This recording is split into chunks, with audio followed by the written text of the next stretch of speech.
അസ്സലാമു അലൈക്കും. പ്രിയപ്പെട്ടവരെ, വളരെ പ്രധാനപ്പെട്ട കുറച്ച് വിഷയങ്ങൾ ഈ സമയത്ത് പലരും അറിയാൻ ആഗ്രഹിക്കുന്ന വിഷയങ്ങൾ ഈ വീഡിയോയിലൂടെ അവതരിപ്പിക്കുകയാണ്. ഒന്ന്, ദുൽഹിജ്ജ 8, 9 ദിനങ്ങളിലെ നോമ്പ്, അവയുടെ നിയ്യത്ത്, നമ്മൾ ശ്രദ്ധിക്കേണ്ട പ്രധാനപ്പെട്ട കാര്യങ്ങൾ. രണ്ടാമത്തെ വിഷയം, ഈ ദിനങ്ങൾ നോമ്പ് അനുഷ്ഠിക്കാൻ പറ്റാത്ത ആളുകൾ ചെയ്യേണ്ടത്, വലിയ ശുദ്ധിയിലൂടെ കടന്നു പോകുന്ന സ്ത്രീകൾ ചെയ്യേണ്ടത്, ആ വിഷയങ്ങളൊക്കെ ഈ വീഡിയോയിലൂടെ പറയാം. അതേപോലെ ഈ 2 ദിനങ്ങളിലും നോമ്പനുഷ്ഠിക്കുന്നതിന് പ്രത്യേക മഹത്വങ്ങളുണ്ടോ?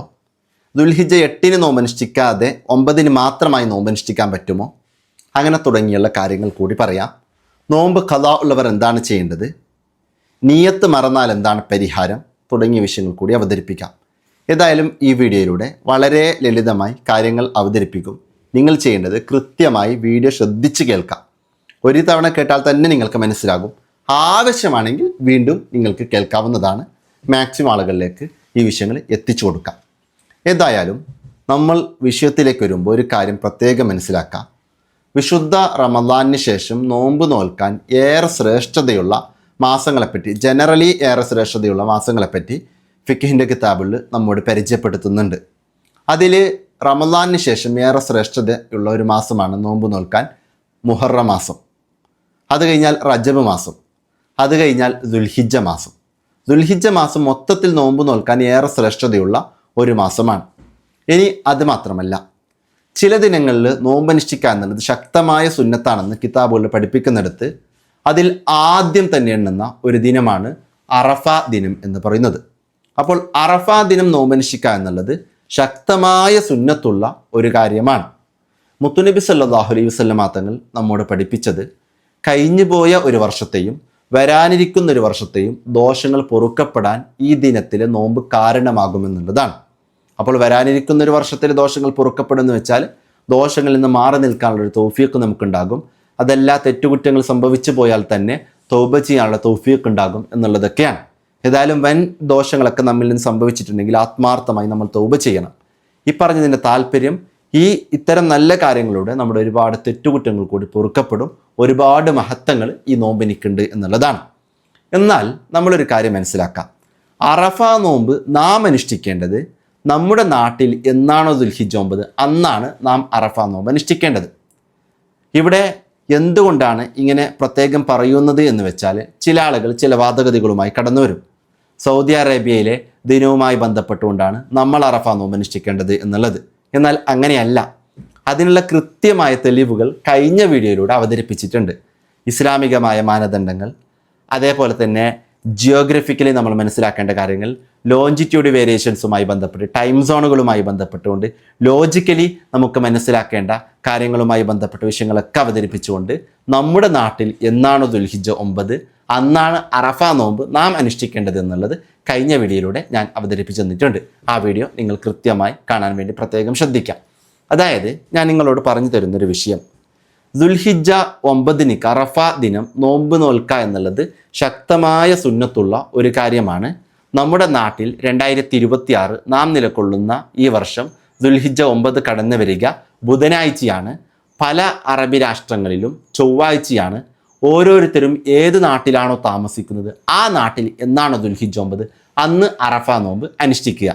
രണ്ടാമത്തെ കാര്യം, ഫത്തുഹുൽ മുഈന് തന്നെ ഈ അറഫ നോമ്പ് സുന്നത്താണെന്ന് പഠിപ്പിച്ചിട്ട് അതിൻ്റെ ഷറഹിൽ പഠിപ്പിക്കുന്ന ഒരു കാര്യമുണ്ട്.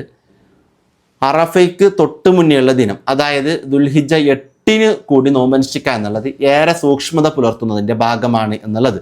നമ്മൾ യൗമു തർവിയ എന്ന് കേട്ടിട്ടുണ്ടാകും. യൗമു തർവിയ എന്ന് പറയുന്നത് ദുൽഹിജ്ജ 8 യൗമു അറഫ എന്ന് പറയുന്നത് ദുൽഹിജ്ജ 9 യൗമു നഹർ പെരുന്നാൾ ദിനം ദുൽഹിജ്ജ 10 ആ വിഷയങ്ങളൊക്കെ മനസ്സിലാക്കാം. അപ്പോൾ ദുൽഹിജ്ജ 8 കൂടി നോമ്പ് നോക്കുക എന്നുള്ളത് മഹത്വമുള്ള ഒരു കാര്യം തന്നെയാണ്. ഇനി അത് മാത്രമല്ല, ഫിഖ്ഹിൻ്റെ കിതാബുകളൊക്കെ പരിചയപ്പെടുത്തുന്നുണ്ട്, ദുൽഹിജ്ജ 1 മുതൽ 9 വരെ തുടർച്ചയായി 9 ദിവസങ്ങൾ നോമ്പ് അനുഷ്ഠിക്കുക എന്നുള്ളത് വളരെ പുണ്യമുള്ള ഒരു കാര്യമാണ് എന്നുള്ളതൊക്കെ. അപ്പോൾ നിങ്ങൾക്ക് പറ്റുമെങ്കിൽ ദുൽഹിജ്ജ 1 മുതൽ 9 വരെ നോമ്പ് അനുഷ്ഠിക്കുന്നവരാണെങ്കിൽ അത് വളരെ നല്ല കാര്യമാണ്. ഇനി അതിന് പറ്റുന്നില്ല എങ്കിൽ ദുൽഹിജ്ജ 8 9 നോമ്പ് അനുഷ്ഠിക്കുക. ഇനി അതിന് പറ്റുന്നില്ല എങ്കിൽ അറ്റ്ലീസ്റ്റ് ദുൽഹിജ്ജ 9 സുന്നത്ത് നോമ്പ് അനുഷ്ഠിക്കാൻ വേണ്ടി പ്രത്യേകം ശ്രദ്ധിക്കാം. ഇനി ഞാൻ നിങ്ങൾക്ക് പറഞ്ഞു തരുന്നൊരു വിഷയം, ഈ ദുൽഹിജ്ജ 8 ഒരാൾ നോമ്പ് അനുഷ്ഠിക്കുകയാണെങ്കിൽ നാളത്തെ ദുൽഹിജ്ജയുടെ സുന്നത്ത് നോമ്പ് അല്ലാഹു തആലക്ക് വേണ്ടി നോറ്റിയിടുവാൻ ഞാൻ കരുതി എന്ന രൂപത്തിൽ നിയത്ത് കരുതിയിട്ട് നോമ്പ് അനുഷ്ഠിക്കാം. ഇനി ദുൽഹിജ്ജ 9 അതായത് അറഫ ദിനാകുമ്പോൾ നാളത്തെ അറഫയുടെ സുന്നത്ത് നോമ്പ് അള്ളാഹു താലാക്ക് വേണ്ടി നോറ്റിയിടുവാൻ ഞാൻ കരുതി എന്ന രൂപത്തിൽ നിയത്ത് കരുതിയിട്ട് അവനിക്ക് നോമ്പനുഷ്ഠിക്കാവുന്നതാണ്.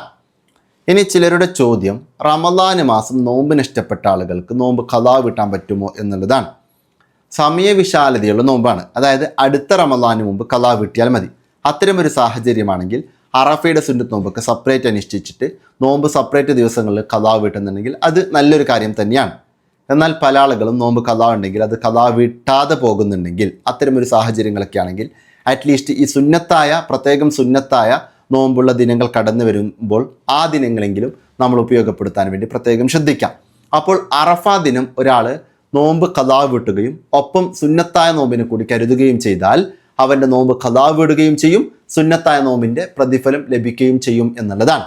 അപ്പോൾ റമദാന് മാസം നോമ്പ് ഖളാ ഉള്ളവരാണെങ്കിൽ റമദാന് മാസം ഖളാ ആയ ഫറലാക്കപ്പെട്ട നോമ്പ് നാളെ അറഫയുടെ സുന്നത്ത് നോമ്പോടെ കൂടെ അള്ളാഹു താലാക്ക് വേണ്ടി നോറ്റിയിടുവാൻ ഞാൻ കരുതി എന്ന രൂപത്തിൽ നിയത്ത് കരുതിയാൽ അവൻ്റെ ഫറലായ നോമ്പ് വിടുകയും ചെയ്യും, സുന്നത്തായ നോമ്പിൻ്റെ ഫലം ലഭിക്കുകയും ചെയ്യും എന്നുള്ളതാണ്.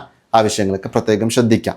ഇനി ഞാൻ നിങ്ങൾക്ക് പറഞ്ഞു തരുന്നൊരു വിഷയം, ദുൽഹിജ്ജ 10 പെരുന്നാൾ ദിനം ഏതായാലും നോമ്പ് നോൽക്കാൻ പാടില്ല. ശേഷം തുടരെയുള്ള 3 ദിനങ്ങൾ അയ്യാമത്തെ തശ്രീക്കിൻ്റെ ദിനങ്ങളാണ്, അന്നും നോമ്പ് നോൽക്കാൻ പാടില്ല.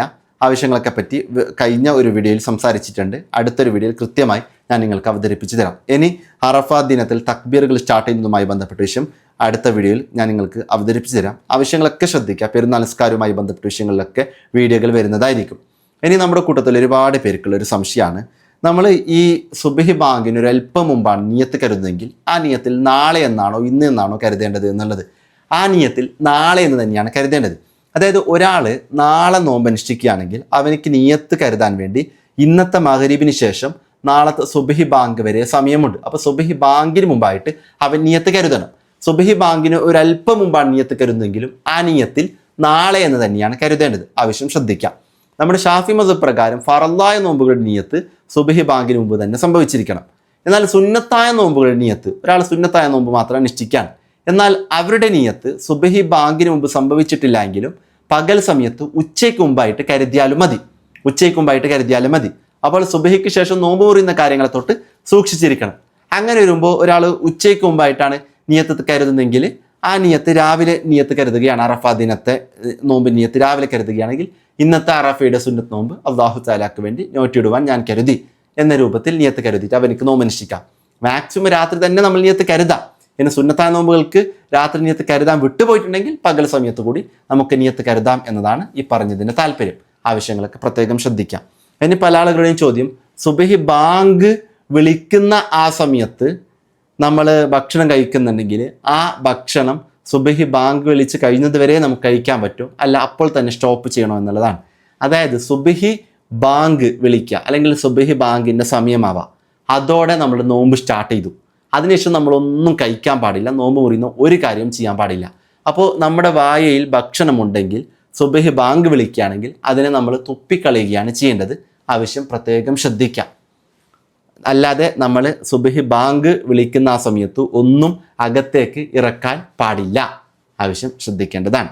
ഇനി പലരും അറിയാൻ ആഗ്രഹിച്ചൊരു വിഷയമാണ് ഈ അറഫ നോമ്പിൻ്റെ നിയത്ത്. ഞാൻ പറഞ്ഞു നിയത്ത് മലയാളത്തിലായാലും മതി, നിയത്ത് കരുതുക എന്നുള്ളതാണ് നിർബന്ധം, കരുതോടൊപ്പം പറയുക എന്നുള്ളത് നല്ല കാര്യമാണ്. ഇനി ഈ അറഫ നോമ്പിൻ്റെ നിയത്ത് അറബിയിൽ അതിൻ്റെ പൂർണ്ണമായ രൂപം കിട്ടിയാൽ സന്തോഷമാണെന്ന് പല ആളുകൾ ആഗ്രഹിക്കുന്നുണ്ടാകും. അതുകൊണ്ട് ആ കാര്യം കൂടി ഞാൻ നിങ്ങൾക്ക് പറഞ്ഞു തരികയാണ്. എല്ലാവരും സ്ക്രീൻ ശ്രദ്ധിക്കാം. അതായത് നവൈത്തു സൗമഗദിൻ അൻ അദായി സുന്നത്തി യൗമി അറഫ ഹാദി സനത്തി ലില്ലാഹി തആല. ഈ കൊല്ലത്തെ അറഫ ദിവസത്തെ സുന്നത്ത് നോമ്പ് നാളെ അദാ ആയി അള്ളാഹു തആലാക്ക് വേണ്ടി നോറ്റിയിടുവാൻ ഞാൻ കരുതി. ശ്രദ്ധിക്കാം. നാളത്തെ അറഫയുടെ സുന്നത്ത് നോമ്പ് അള്ളാഹു തആലാക്ക് വേണ്ടി നോറ്റിയിടുവാൻ ഞാൻ കരുതി എന്ന് മാത്രം കരുതിയാലും ശരിയാകുന്നതാണ്. ഇനി നമ്മൾ മനസ്സിലാക്കേണ്ട ഒരു വിഷയം, ഞാൻ ഈ വീഡിയോ ഇവിടെ അവസാനിപ്പിക്കുകയാണ്. പെരുന്നാൾ നിസ്കാരവുമായി ബന്ധപ്പെട്ടൊക്കെ വരും വീഡിയോകളിൽ നമുക്ക് ചർച്ച ചെയ്യാം. ഏറ്റവും ലളിതമായി ഇസ്ലാമിക വിവരങ്ങളൊക്കെ പഠിക്കാൻ വേണ്ടി നാഫി അക്കാഡമിയിൽ കോഴ്സുകൾ ലഭ്യമാണ്.